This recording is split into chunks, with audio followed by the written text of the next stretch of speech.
Hello folks, thank you for watching Mr. Rabbit, Mr. Smart Channel YouTube. And now suddenly you guys driving in a highway, your car engine is not starting at all. Brand new car usually check the box. There's a fuse box right there. Sometimes a brand new car is fuse blown out.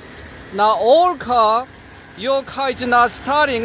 This is a Lincoln car have a starter right there. Okay, right next underneath, right next to the battery. That's the starter right there. Put some metal down there. You can hit it with a hammer, tap it up. There's solenoid inside this old car weighted up. Once hit it with the hammer, then the solenoid is gonna be loose up, so it's gonna be contact again. That's one way to do. Otherwise, you can jump cable, higher power juice go through starter, then works better too. So one or the other. So you can temporarily start the engine, go home, you can fix the car. Okay folks? Good luck. See you in my next channel. And don't forget to subscribe.